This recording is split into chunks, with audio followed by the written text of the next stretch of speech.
When we first started looking at starting a microbrewery, that was of course after we had looked at a number of different companies, we needed to come up with some way of doing things different.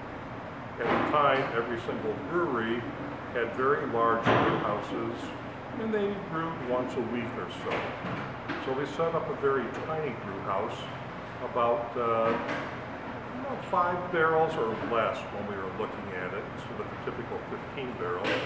And we ended up looking at 3-barrel system. That's about 93 gallons at a time of any individual beer.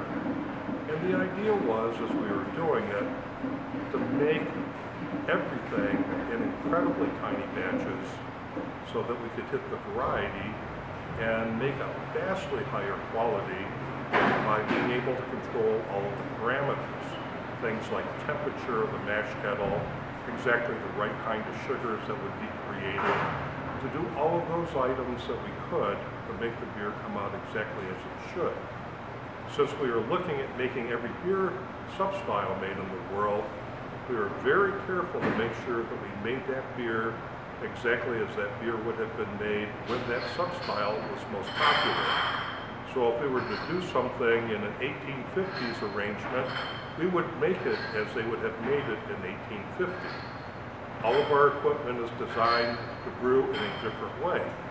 Our mash kettles, where all of the chemistry takes place in the beginning, we go through and we do a number of items where we're able to mash as each country does differently. The Germans, in order to raise the temperature from one step to another, will take part of the mash out and boil it, throw it back in, and that will raise the temperature from one step to the next. The English will never do anything like the Germans do. They will infuse water, basically add boiling water to it, and they'll get it to rise one step to the next. The Americans, being habitually lazy, will always do it differently than either the English or the Germans. They have automatic steam controls and will raise it one step to the next.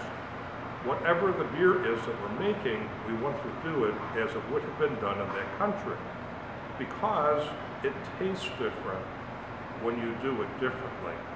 For example, when you water down the mash as the British do, it has a different flavor to it when you're going through the mash process of adding boiling water. It takes a lot more to convert those enzymes.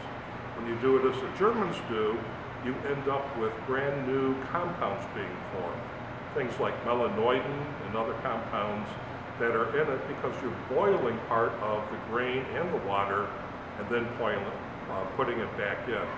That difference makes a flavor differential that's quite large. So we try to make it exactly as it should be made when that style was most popular.